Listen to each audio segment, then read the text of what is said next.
Kakayaka means good morning to you on this beautiful Monday morning. My God. Whew, we're almost there, people, because the new moon is coming up September 6th or 7th, wherever you are in the world. But it is coming, and for me is I love to give my talks, my prediction of what I feel, because my job is I just go through, I have mentors, I have groups, we have gatherings, we exchange our thoughts and what we, foresee through what we do is we look through the vibration, the energy, and most of all, the frequency, because there is that frequency of the earth, the moon, as well as the sun, and all these wonderful things that really is kind of like quantum leap, where we look at things in a very different point of view. And so, for me is there's a lot of people who does reading through tarot cards or through astrology and etc., etc., etc. For me is I use no tool. You are my tool. And that's what I work on, is completely that person. And those that has come to my moon workshop can understand and how I work, because when I give them the sound bath and I can feel the frequency and the energy and the vibration, and from there, it's my job to go and interpret them. And so for me that is what I do, and I've been doing it since I was a little girl. I met with so much different people by coincidence or by faith. And this is something that, really what life is all about having that connection. In Japanese, we say it akai himo, the connection. And last night I got a call from my girlfriend, and she told me that her dad is not doing good and he has a couple more weeks to live. If it was before, I would just jump on the plane and be off to Japan to be with them. But because of the situation right now with Corona, it would take me 10 days to get out of Japan, because of their quarantine. And so really we cried together, because her dad was really one of my first mentors in my life. And I would remember the day I met him. We were going to do a renovation at the Cocojor restaurant in the beginning of Waikiki. At the old Cocojor restaurant, we were there. I was there for, I think, about 3 months. I don't know. Learning about the business and the structure and what's going to be the new Cocojor restaurant. And so I had really,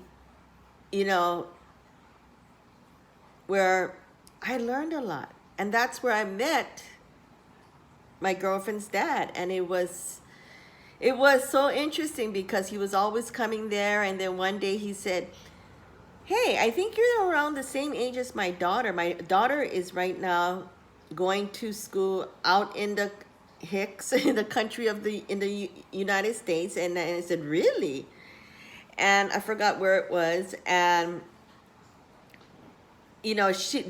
because she was so privileged, they wanted to put her somewhere that would train her to look at other parts of life, somewhere that she's not going to be, she needs to understand and only speak English. And so, I said, fine. And when she came to Hawaii, her and I became, 30 years later plus, we are best of friends. And it's so sad, because he really embraced me and took me under his wings. And, of course, he was well off. He had 4 condos in Waikiki, and, he had businesses in Canada and Australia, and he would take me there. I remember he would tell me, because they lived, in Odawara. And so my first time in my 20s, I'm like, how am I going to get there?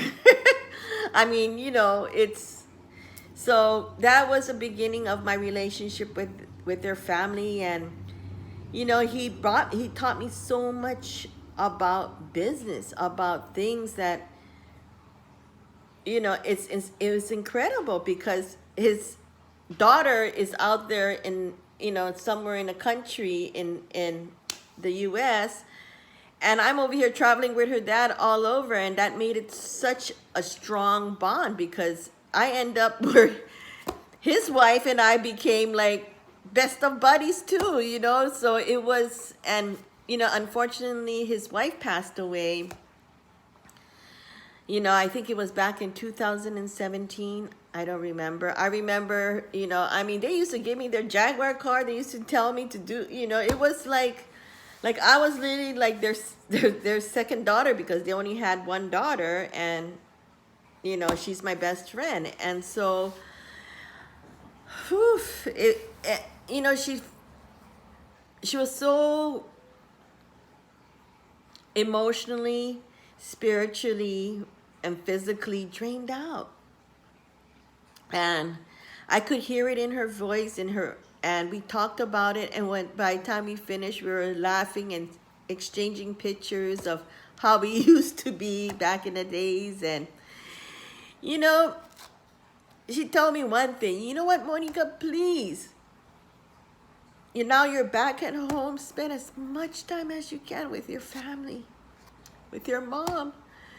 And it is, you know, it's like we're at this age in our life, really in this era, that we don't know when will be the time. And, you know, everybody said, oh, I'm so scared to die. But, you know, there's another world, another dimension out there that is so peaceful and beautiful. And I don't think we should be scared of dying. I think we should be spending more time in our life and really thinking about how to live the best of what we want to do in our life right now.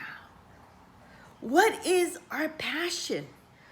What is my anointment of what I want literally at the end of the tunnel? Of course, we're going to go through ups and downs, and when we at the bottom of the down, we have to always look up, because that is the most brightest light that we can see to nourish us. It's like a seed, you know, like the new moon is coming.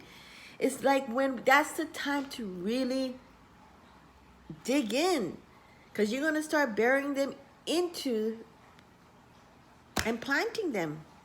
You don't know if they're going to be, you know, out of that 10 seeds, that all 10 of them will be perfectly bloomed into a beautiful sunflower. I mean, let me tell you,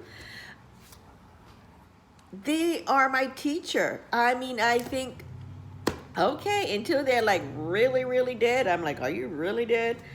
I make sure I give them another life.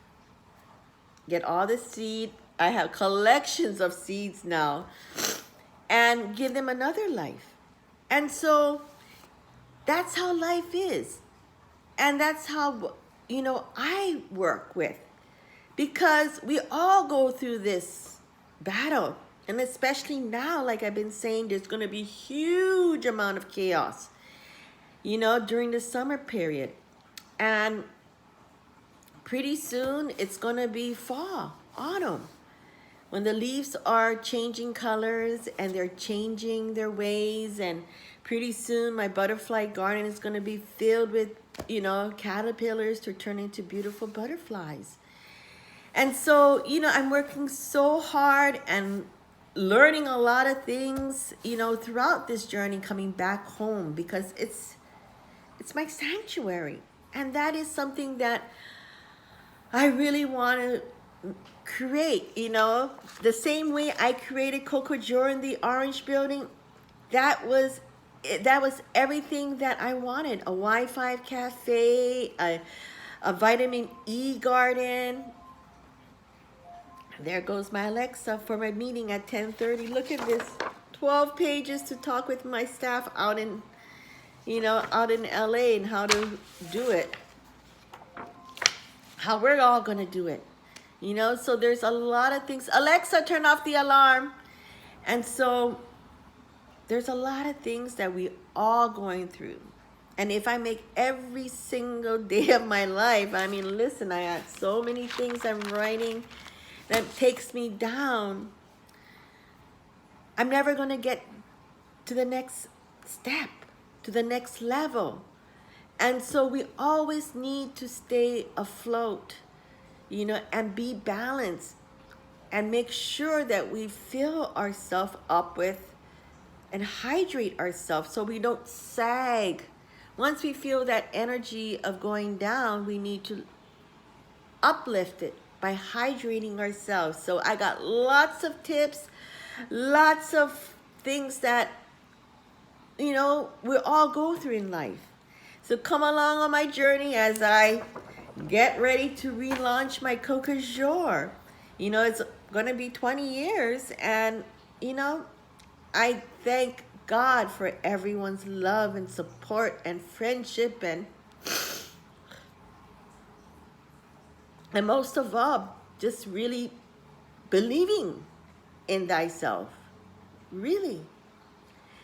And so it's another week. We're almost there. Get ready for my next video, which I'm going to be talking about the new moon, because I got to go for my meeting. And have a wonderful week, and make sure, keep hydrated, stay safe, and aloha.